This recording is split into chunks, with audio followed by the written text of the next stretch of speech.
안녕하세요. 국어교사 박전현입니다. 오늘 비문학 독해 지문입니다. 통합예술과학 분야인데요. 영화 편집과 인간의 시각계입니다. 다룬 내용은 편집을 눈치채지 못하는 이유는 무엇일까요? 입니다. 사실 선생님도 이 강의 자료는 사실 편집을 안 합니다. 그대로 녹음을 해서 그대로 영상을 어, 올리고요. 자, 그렇지만 쌤 여행 이야기 등은 전부 편집을 하고 있죠. 자, 이렇게 뭐 영화를 보면서 편집을 눈치채지 못하는 이유는 무엇일까요?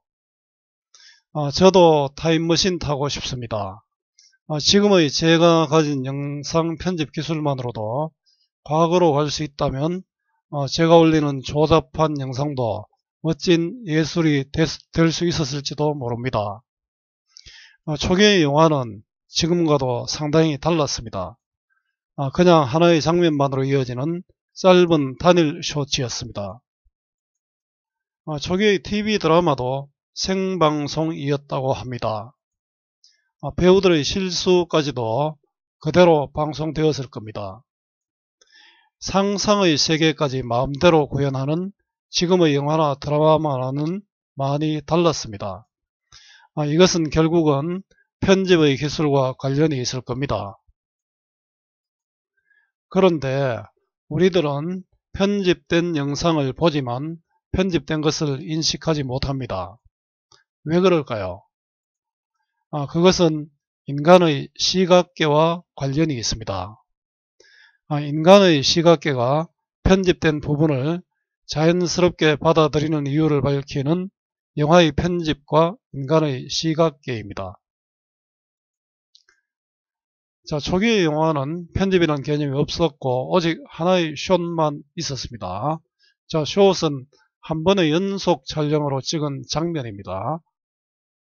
선생님, 이 영상은 연속 촬영이 아니지만 이 영상은 연속된 영상이지만 대부분의 우리 뉴스 같은 경우에도 짧은 영상들이 그대로 이어지고 있죠.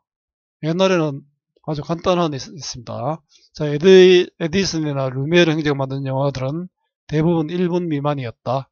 단순히 현실을 기록하는 수준에 머물렀던 이유가 여기에 있었다고 합니다. 자, 초기 영화의 특징이죠. 편집이라는 개념이 없었고 하나의 숏만 있었고 단순히 현실을 기록하는 데 머물렀다. 자, 지금의 상황과 비교하면 참 이것도 영화가 이렇게 이야기하겠죠. 자, 그런데 숏들을 연결하는 편집이 생기면서 표현의 한계가 극복되었고 또 다양한 표현이 가능해졌습니다. 보편화는 널리 알려진다는 뜻이죠. 자, 편집 때문에 표현의 한계가 극복되었고 다양한 표현이 가능해졌다. 바로 편집의 효과가 되겠죠. 자, 초기 영화의 특징과 편집의 효과입니다. 초기 영화는 편집도 없었고 짧은 하나의 숏이었고 편집 때문에 표현의 한계가 극복되었고 다양한 표현이 가능해졌다. 자, 편집의 잠재력에 일찍 눈을 뜬 영화 제작자는 마술사인 멜리에스였다. 자, 사물이 나타나거나 사라지는 특수 효과를 연출했는데요. 이 특수 효과는 특별한 게 아닙니다. 촬영하는 도중에 카메라를 잠깐 멈추고 소품과 배우들의 위치를 바꾼 다음 촬영을 했다. 자, 촬영하다가 잠시 쉬었죠. 그 다음에 위치를 바꾸고 다시 또 촬영함으로써 편집 효과를 냈다. 그죠? 요즘하고 많이 달랐죠. 자, 멜리에스의 특수효과 연출인데 지금의 시각으로는 유치하죠. 그러나 당시는 신기했겠죠. 예이젠 시테인과 클레푸스라는 사람도 또 편집을 사용했는데요. 두 개의 이질적인 숏이 새로운 의미를 만들어낸다는 것을 발견하고 이를 몽타주 효과. 몽타주는 여러 개를 뒤섞어 편집하는 거죠. 이런 표현을 어떤지 모르겠습니다만은 짜집게 하는 거다. 그죠? 여러 가지를 붙이죠. 자, 몽타주 효과의 뜻입니다. 그리고 장면을 이것저것 뒤섞어 놓는다 이런 뜻이겠죠. 예를 들었는데요. 선원들이 악한 해군 장교를 바다에 빠뜨리는 숏 뒤에 구더기가 우글거리는 장면을 보여주었죠. 자, 두 개의 장면을 몽타주 기법으로 붙였죠. 해군 장교를 구더기와 같은 존재로 인식하게 만드는 것. 화면을 정지시키고 위치를 바꾸고 촬영하는 것보다 이거는 조금 더 고급화된 편집으로 볼 수 있겠죠. 자, 에이젠스테인의 몽타주 효과입니다. 자, 멜리에스와 에이젠스테인의 편집 기법. 아직도 초보적이긴 하죠. 자, 오늘날에도 많은 영화 감독들이 앞에서 이야기한 목적은 특수 효과와 몽타주 효과죠. 특수 효과 켜도 카메라 잠시 멈추고 다시 찍는 거죠. 몽타주는 두 개의 장면을 붙였다, 그죠? 요즘은 대부분 스토리 진행용으로 활용한다. 자, 이런 편집을 통해서 이야기를 만들어낸다는 거죠. 이야기를 만들어냄으로써 극적인 효과를 얻을 수 있을 겁니다. 오늘날 편집의 용도입니다. 스토리 진행용이다. 자, 약속 장소에서 남자 여자가 만난 장면이 있을 때 하나의 숏으로 구성하지 않는다. 자, 여기는 이런 예를 들고 있네요. 배경과 인물의 행동을 함께 보여주기 위해 멀리서 잡은 숏. 배경과 인물이 같이 나오잖아요. 인물의 표정을 보여주는 클로즈업 숏 등을 붙여서 단조롭지 않게 화면을 구성한다. 이름으로서 더욱더 극적인 효과, 스토리가 진행되겠죠. 그래서 스토리 진행형 편집의 예입니다. 자, 이때 숏들은 다른 공간에서 찍었잖아요. 다른 공간에서 찍었는데 관객들은 연속된 것처럼 인식하죠. 근데 편집이 된 숏과 숏의 시각 변화가 수반됨에도 분명히 다르잖아요. 멀리서 담았는 거하고 가까이서 크로즈 되는 거 분명히 다른 장면인데, 자, 수반은 더불어 생긴다는 뜻이고요. 관객들은 눈치채지 못합니다. 자연스럽게 받아들이죠. 자, 편집에 대해 알아차리지 못하는 관객들입니다. 자, 어떻게 이런 일이 일어나는 것일까? 자, 과제를 제기하고 있습니다. 왜 관객들은 변화가 일어났는데 왜 편집에 대해서 눈치채지 못할까? 뒤에 설명이 나오는데요. 눈의 동작과 관련이 있다. 그러니까 눈 깜빡임과 도약, 안구 운동을 들고 있고요. 또 시각계의 특징과 관련이 있는데요. 시각 음운과 시각 은폐와 관련이 있다는 내용이 뒤에 이어집니다. 자, 오늘날 영화 감독들의 스토리 진행을 위한 숏의 구성, 이를 통해서 극적인 효과를 얻겠죠.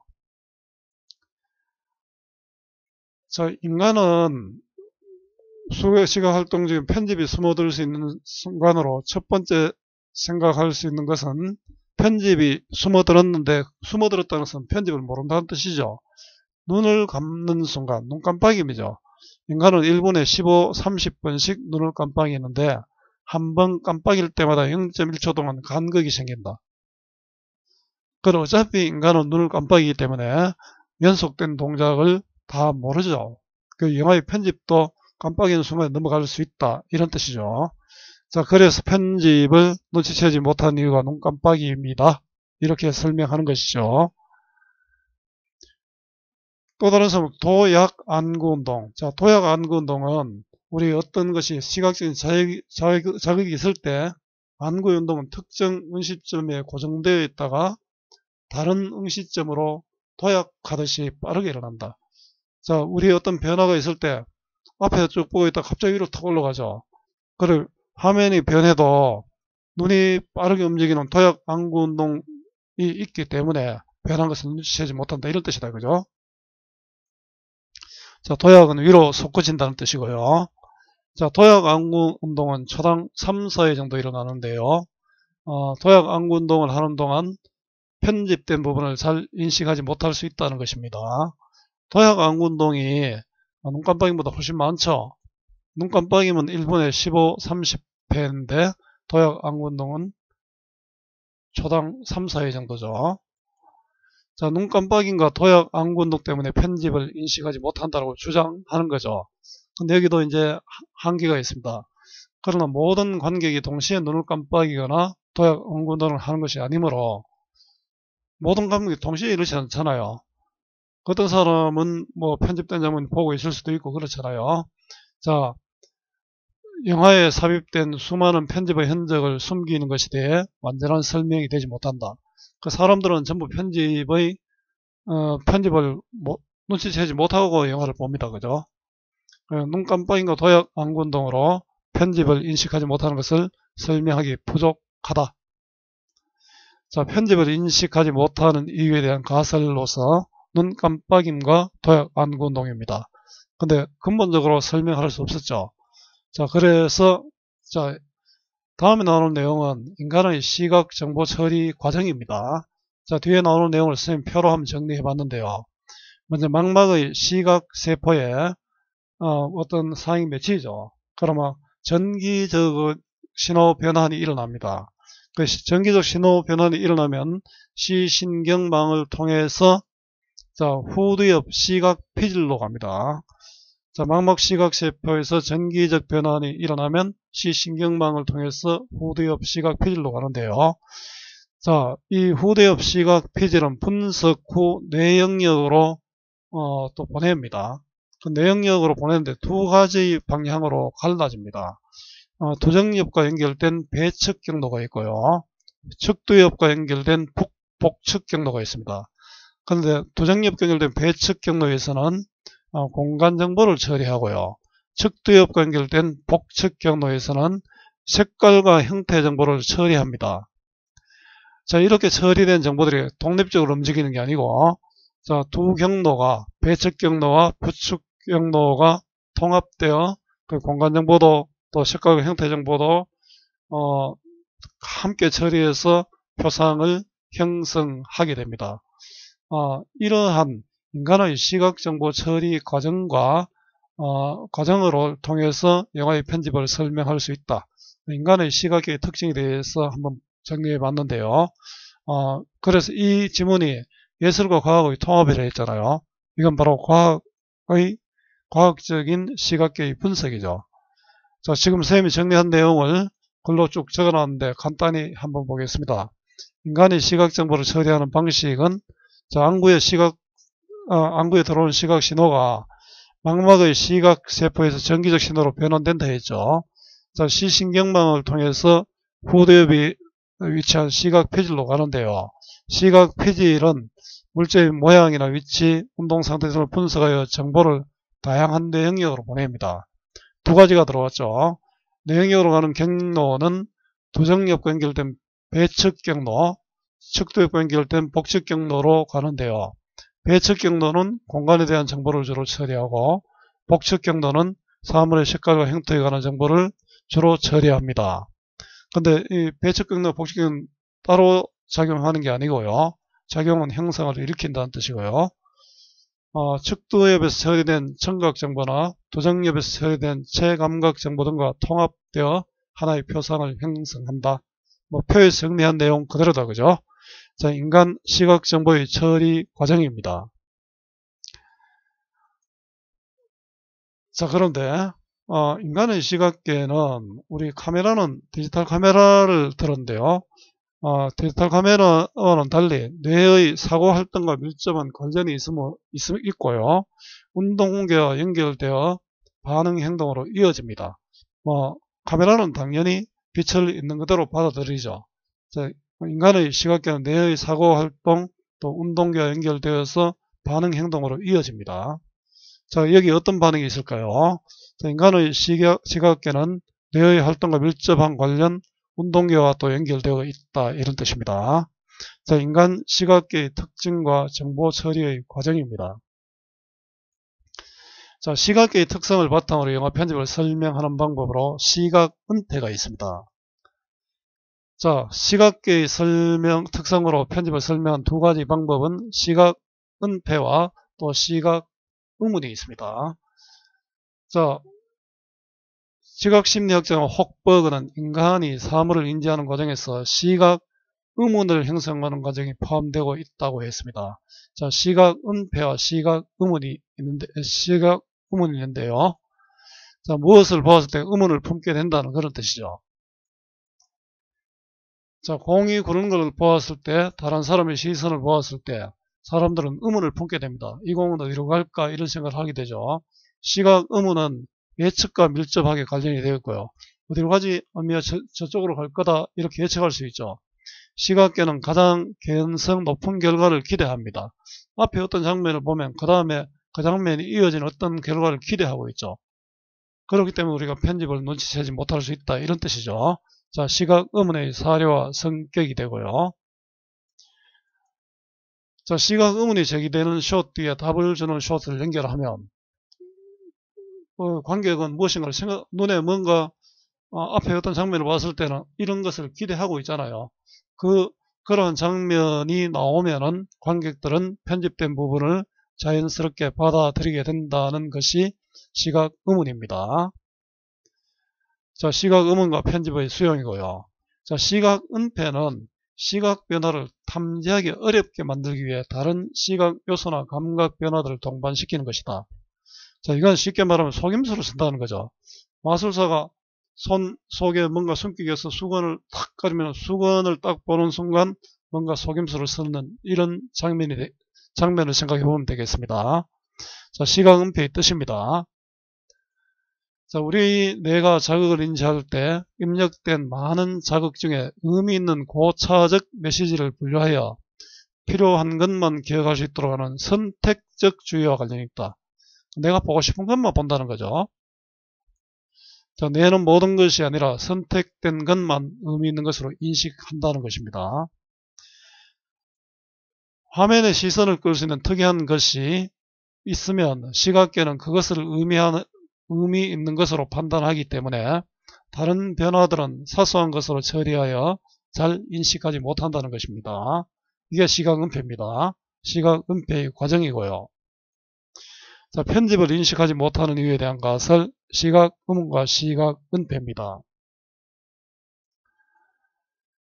자, 영화 감독들은 관객들의 편집을 눈치채지 못하는 이유에 대한 정량적인 근거를 갖고 있지는 않다. 정량적이라는 것은 수나 량으로 나타낼 수 있다. 그 구체적인 증거가 있다는 뜻이죠. 그 근거를 갖고 있지 않다는 것은 객관적으로 설명할 근거는 없다. 그런데도 그들은 경험을 통해 우리 시각계의 특성들을 이용할 수 있는 나름대로의 편집 법칙을 가지고 있으며, 자, 그렇지만 이런 것들은 객관적인 근거는 없지만 실제적인 효과는 있다는 뜻이죠. 시각 은폐, 시각 의문 등을 활용하는 방법이 있죠.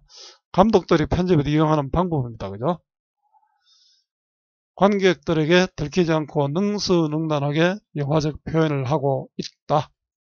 자, 편집의 효과는 바로 정량적 근거는 없지만 감독들의 경험을 통해서 시각은폐, 시각의문 이런 걸 활용하든지 간에 편집을 활용해서 관객들에게 들키지 않고 영화적 표현을 할 수 있습니다. 자, 영화 감독들이 편집을 이용하는 방법입니다. 여러분들 영화 편집을 하는데 왜 관객들이 눈치를 채지 못하는지 조금 감이 옵니까? 자, 국어 공부의 기본은 본문 중심의 학습, 반복과 복습이고요. 쌤 참 안타까운 것은 대부분 문제풀이 위주로 하는데요. 여러분들 그 공부는 큰 도움이 되지 않습니다. 단락을 요약해보는 것도 사고력 확장의 필수가 되고요. 자, 영화의 편집과 인간의 시각계가 편집된 부분을 자연스럽게 받아들이는 이유입니다. 자, 내용 확인과 문제풀이는 여러분들이 해보고 선생님 자료를 확인하기 바랍니다. 자, 강의는 여기까지입니다. 자, 오늘 영화에서 많은 것을 편집하지만 우리들이 눈치채지 못하는 이유를 인간의 시각계와 관련지어서 설명한 영화 편집과 인간의 시각계를 공부했습니다. 오늘 이 수업이 조금이라도 도움이 되었으면 좋겠습니다. 수고 많았고요. 오늘도 고맙습니다.